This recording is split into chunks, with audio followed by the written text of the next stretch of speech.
Pembaca sastra mengenalnya dari 3 novel dan 2 buku puisinya. Seniman rupa akrab dengan kurasinya di Bentara Budaya Yogyakarta. Penggemar sepak bola membicarakan kolom Piala Dunianya di harian Kompas, juga trilogi bolanya. Jurnalis muda menjadikan pentalogi featuresnya sebagai teladan dalam menulis laporan yang humanis. Pemerhati dinamika politik tanah air, membaca telaah filosofisnya dalam esai-esai di berbagai media. Akademisi filsafat mengupas 3 buku filsafatnya mengenai Sekolah Frankfurt, Teori Kambing Hitam René Girard, dan Ratu Adil. Demikianlah beragam peran penulis yang dilakoni Sindunata atau yang akrab kita sapa Romo Sindu, selain tentu saja sebagai rohaniwan. Ratu Adil, bukunya yang dirilis awal tahun ini, merekam dan menggali setidaknya 6 gerakan perlawanan petani di Jawa menentang pemerintahan kolonial pada akhir abad ke-19 hingga awal abad ke-20. Keyakinan akan datangnya figur Ratu Adil digenggam juga oleh wong cilik di negara lain, seperti Vietnam, Filipina, dan Jerman. Dimanapun terjadi kezaliman yang mencekik leher rakyat kecil, disitulah pengharapan itu tumbuh subur. Selama menyusun disertasinya tentang Ratu Adil hampir 40 tahun silam, Sindunata berada jauh dari subjek studinya, jauh secara waktu dan secara ruang. Mustahil baginya mewawancarai para pelaku gerakan tersebut untuk mencari tahu tentang kronologi, motif, juga pikiran dan perasaan mereka selama, sebelum, dan seusai perlawanan meletus. Lantas, bagaimana caranya menghidupkan kembali peristiwa mencekam tersebut? Seberapa jauh imajinasinya membantu dalam upaya ini? Dan apa yang diperolehnya setelah menuntaskan disertasi tersebut? Kita berbincang-bincang dengan Romo Sindu yang telah ada bersama kita saat ini. Seger waras, Romo. Seger waras, selamat sore ya. Bulan lalu Romo mengunjungi Blora. Ya. Sempat ke desa Klopo Dhuwur. Ya. Itu kan salah satu lokasi terjadinya gerakan Samin. Mengapa memilih Klopo Dhuwur untuk dikunjungi, Romo? Kan selain Klopo Dhuwur di Blora ada desa Kediren dan Kedung Tuban yang juga lokasi perlawanan mereka. Dan apa yang Romo lakukan selama di sana? Ya, sebenarnya tidak merupakan suatu rencana, tapi sebuah kebetulan. Saya kan diundang oleh Dikbud untuk bicara mengenai kebudayaan dan khususnya mengenai Saminisme, masyarakat Samin gitu. Nah, menjelang maghrib itu saya datang ke Karangpace ya, Karangpace, Klopo Dhuwur. Karena lokasinya yang paling dekat kan itu dengan Blora. Nah, saya terkejut karena kebetulan di depan semacam balai desa itu mereka di perempatan jalan itu mereka mengadakan selamatan sederhana sekali. Ibu-ibu, bapak-bapak, anak-anak berkumpul. Ternyata itu adalah pesta suro, satu suro untuk mereka yang bedanya mungkin 2 hari ya dari yang ada di tempat lain gitu. Nah, saya terus diundang makan, selamatan itu sederhana. Habis gitu ngomong-ngomong dengan tokoh di sana, Pak Lasio itu ya. Jadi sebenarnya bukan merupakan suatu kesengajaan, tapi suatu kebetulan, dan justru saya pikir itu menyenangkan sekali karena dengan demikian saya bisa menghidupkan kembali semua tentang gerakan Samin yang saya tulis dalam buku Ratu Adil itu mendapat semacam vitalitas lagi begitu ya. Dan apa yang saya tulis itu tidak bukan mengada-ada gitu, tapi rasanya ada realitanya begitu. Ya, itu kurang lebih ya. Jadi lebih suatu kebetulan tetapi meneguhkan itu.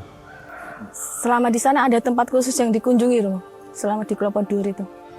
Iya, jadi yang jelas saya berjumpa dengan Pak Lasio itu banyak hal yang dia ceritakan, tentu saja yang menarik tentang pendirian atau kalau kita bilang filsafat masyarakat Samin setempat itu. Samin memang sebuah gerakan yang homogen, tetapi sebenarnya dalam prakteknya ada kelompok-kelompok yang pada awalnya memang bersatu, dan sekarang saya kira juga masih demikian, cuman mungkin karena lokasi yang berjauhan terjadi semacam diferensiasi juga ya. Jadi saya dari Pak Lasio itu kalau tidak keliru cucu saya kira cucu atau buyut ya, cucu saya kira. Dari Suro Engkrek ya, ada Suro Santiko, ada Suro Engkrek itu yang awalnya itu. Lalu saya setelah malam itu sempat bersama istrinya Pak Lasio dan anaknya Saryono saya kira ya.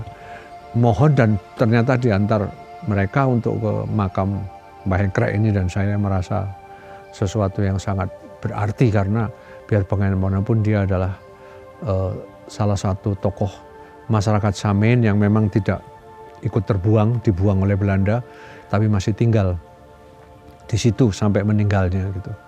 Nah pada malam harinya kita ketemu dengan pengikut-pengikut atau mereka yang masih menghayati spiritualitas masyarakat Samin, dan kebetulan hari itu mereka mengadakan salah satu bagian dari ritual mereka untuk menggenapi ritual yang mereka jalankan selama 1 Suro sampai nanti 5 Agustus saya kira itu penutupannya. Lalu kita berjalan kaki pada malam harinya ke petilasannya Mbah Engkrek. Setelah itu mereka berjalan katanya sampai jam 3 malam, tidak boleh duduk, selalu boleh omong-omong berdiri tetapi selalu jalan gitu. Jadi saya merasa mendapat sesuatu yang pas sekali ke sana karena di samping omong-omong itu tapi suasana mengenai masyarakat Samin ternyata ya apa yang saya tulis itu masih hidup gitu loh di sana. Itu yang mengesankan buat saya, dan istilah saya seperti kalau dalam bahasa Jawa didunungke perasaan-perasaan saya, pertanyaan-pertanyaan saya, atau pencapaian yang saya peroleh dalam tulisan itu mendapat semacam legitimasi dari perjumpaan itu. Jadi masih melakoni ya mereka ya Romo ya? Masih. Nah, merujuk perlawanan Saminis dalam bab 5 di buku Ratu Adil Romo. Kesan apa yang Romo dapatkan saat ngobrol dengan Pak Lasio itu? Keturunan dari Suro Engkrek langsung ya Romo ya? Iya. Apakah Romo mendapatkan konfirmasi atas semua yang Romo tuliskan 40 tahun lalu? Ataukah ada yang berbeda atau sudah berubah?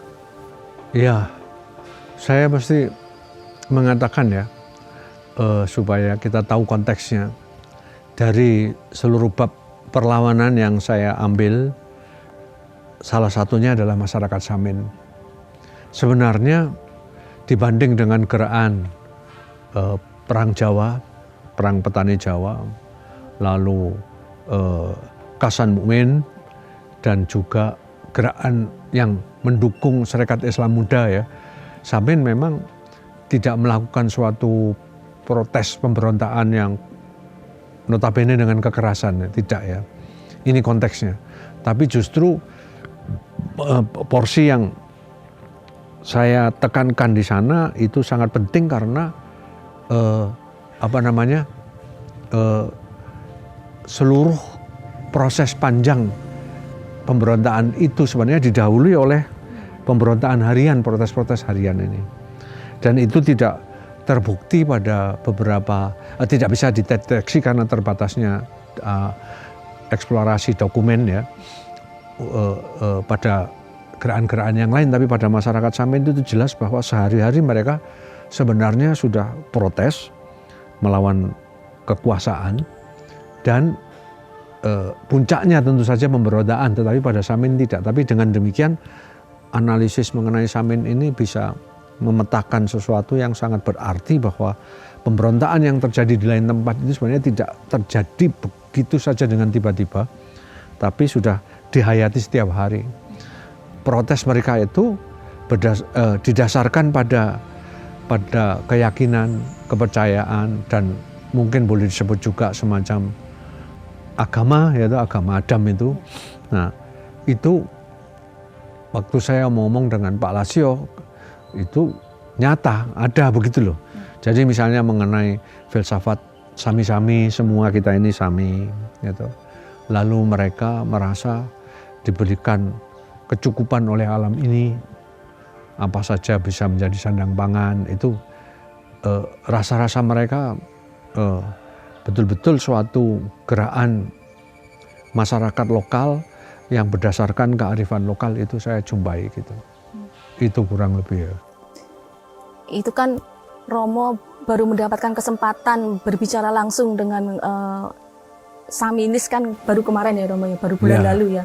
Sementara Romo waktu menyusun disertasi 40 tahun lalu itu kan sumbernya, referensinya terutama berupa laporan kan Romo, dari Jasper itu kan Romo. Bagaimana Romo bisa tahu sehari-harinya mereka bergulat kemudian membangun sebuah harapan atau motivasi itu, merekonstruksinya dan menghidupkan perlawanan Samin itu, Romo menggunakan cara apa? Ya, saya tentu saja pertama-tama bekerja dengan dokumentasi yang ada. Itu yang saya lakukan untuk gerakan-gerakan yang lain juga. Dan seperti yang saya katakan dalam pembukaan buku Ratu Adil, mereka yang saya teliti, wong cilik petani ini ya, yang bernasib malang ini adalah kaum yang niraksara, buta aksara, tanpa dokumen, ya toh, sehingga sulitlah untuk tembus ke dalam mereka itu. Nah, pada masyarakat Samin sama saja, terlalu sedikit kalau hanya dikatakan protes ini, protes itu gitu. Tapi bahwa mereka merupakan suatu entitas sosial yang luar biasa, itu mewarnai perjalanan Samin. Itu saya teliti betul. Lalu juga konstruksi untuk menerangkan bahwa Samin ini semacam komunisme primordial ya, itu juga istilah saja yang ada benarnya tetapi juga tidak tepat. Lalu pendirian kebatinan mereka yang sama sekali tak terdeteksi oleh ilmu-ilmu empiris ini. Dan ini saya coba telusuri begitu, sehingga akhirnya penemuan itu kalau toh tidak benar ada dasarnya gitu. Nah, pada waktu saya ketemu dengan mereka ini memang semua terasa ada gaduhannya, ada benarnya, ada kaitan-kaitannya, dan saya berterima kasih untuk itu memang. Tetapi memang kalau ditanyakan bagaimana dulu, saya menemukannya bukan pertama-tama dengan imajinasi, tetapi dengan kerja keras, penelitian, analisis yang menimbulkan imajinasi gitu loh. Itu.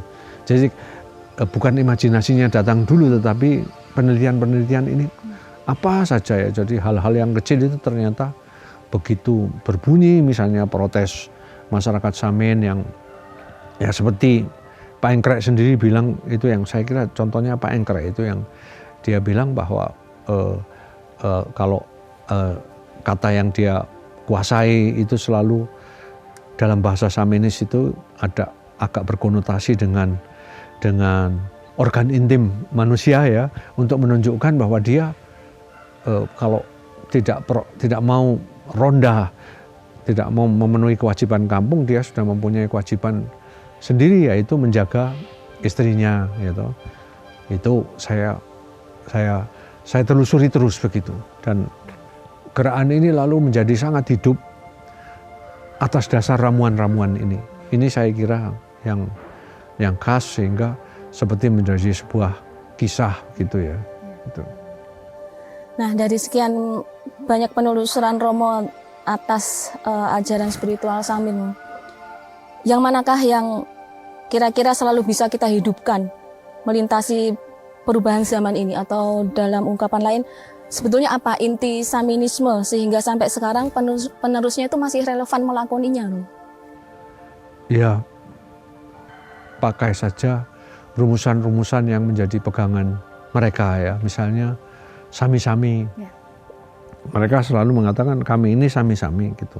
Pada waktu dikunjungi orang Belanda dan kakinya ditaruh di atas meja itu, ya dia bukan siapa-siapa, sama dengan saya, sama-sama anak Adam gitu. Dan ini saya refleksikan dengan juga apa yang ada di Barat ya, ketika Adam diciptakan itu sebenarnya ya tidak ada perbedaan. Tuhan tidak membuat perbedaan, dan itu ternyata mereka hayati. Jadi sami-sami tidak berarti sami dalam hal kekayaan atau saya miskin atau kamu kaya, tapi saya sami-sami manusia begitu loh. Mereka sendiri sangat sederhana dan tidak bisa mengarah pada kekayaan, tetapi ya sebagai manusia mereka sama martabatnya siapapun gitu. Lelaki dan perempuan bahkan itu mempunyai hak yang sama gitu. Karena itu mereka juga sangat menjunjung tinggi perempuan. Mereka sebenarnya ingin kembali kepada jati diri mereka yang paling asli. Lalu karena itu terhadap segala macam tantangan dari luar, mereka sebenarnya sangat kritis. Jadi kalau kita mau, kita ini sebenarnya kecukupan gitu. Maka mereka walaupun berada di tanah yang begitu tandus, tidak mengeluh dan bisa hidup. Bukan soal menerima ya, ini mereka memberontak loh ya, mereka mungkin lebih keras dari kita, tetapi bisa itu.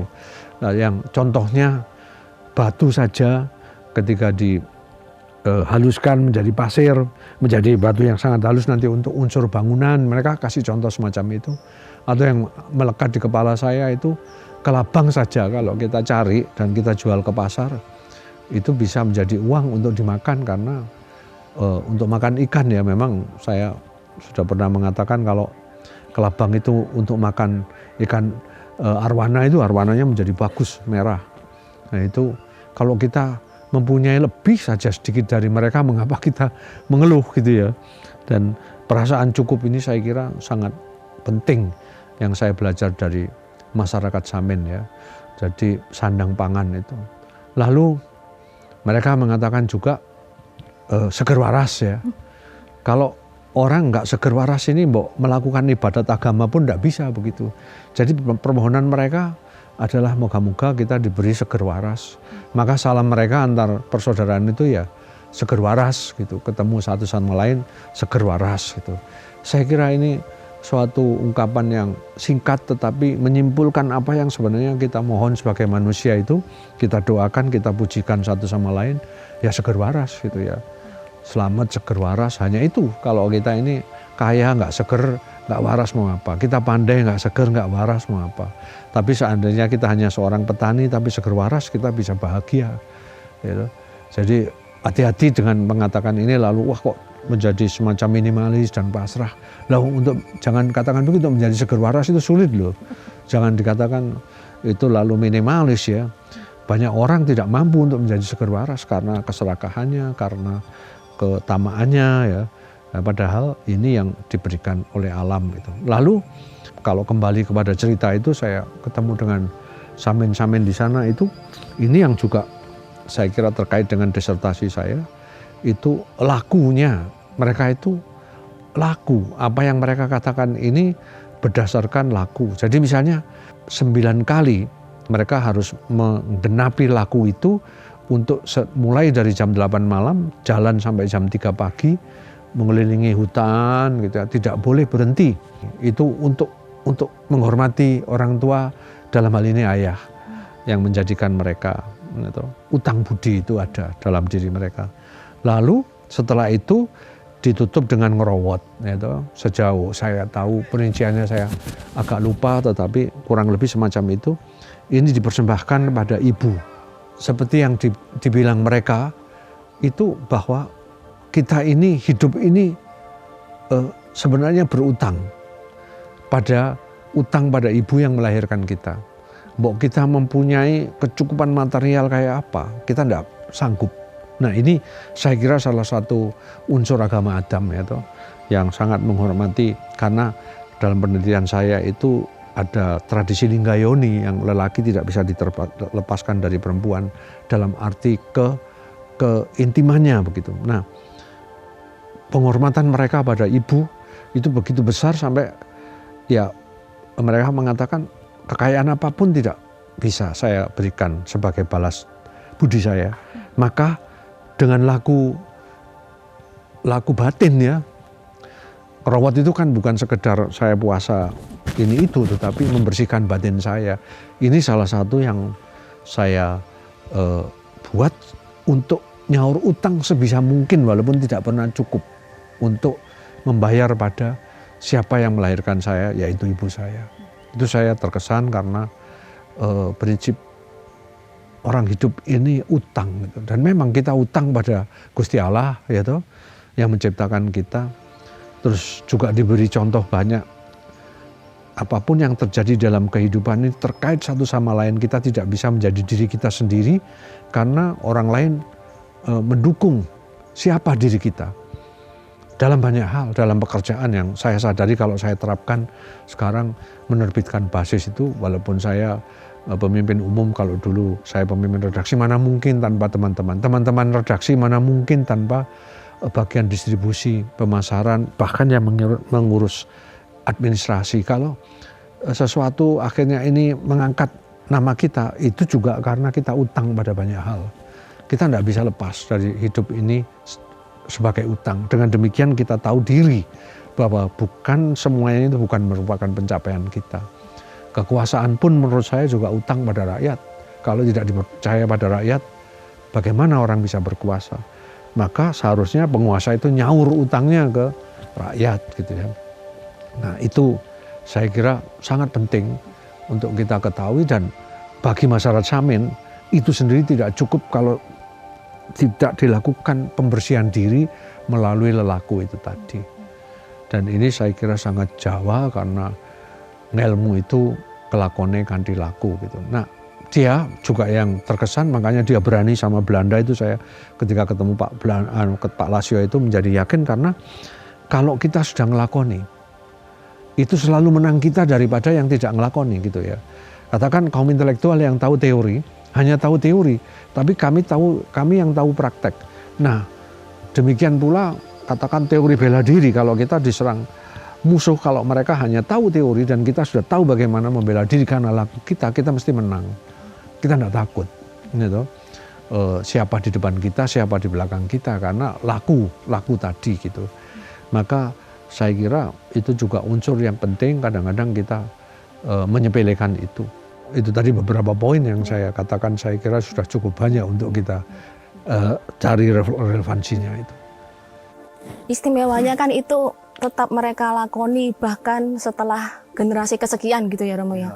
Tapi untuk 10 atau 20 tahun ke depan itu, menurut terawangan Romo, mereka akan berkembang seperti apa Romo? Kalau saya kelihatannya akan terus gitu loh. Maka saya kira yang jauh lebih penting daripada mereka adalah itulah kepentingan buku Ratu Adil yang saya tulis ini, refleksi supaya kita tidak kehilangan mereka, karena kita tidak berefleksi di atas awang-awang, tapi berefleksi di atas praksis mereka. Dan tentu saja kita menjalankannya bukan demi ilmu pengetahuan, tapi demi suatu cita-cita, kelangsungan.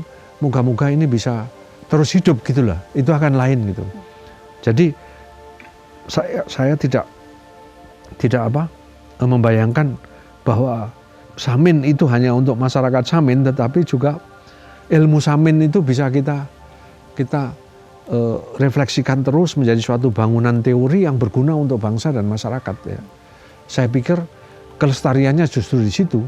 Saya begitu yakin kalau ada ini, mereka pasti akan menjadi makin dikuatkan, bahwa seperti halnya sekarang saya dikuatkan oleh praksis mereka, demikian pula mereka akan dikuatkan oleh, sebenarnya ada nilai di sini ya. Mereka saya kira bisa jalan lah, tentu saja dengan dialog yang lebih dialogis ya, mereka akan dibimbing pelan-pelan untuk terus tetap, namanya kita tidak boleh mundur ke belakang tetapi maju ke depan kan hidup ini.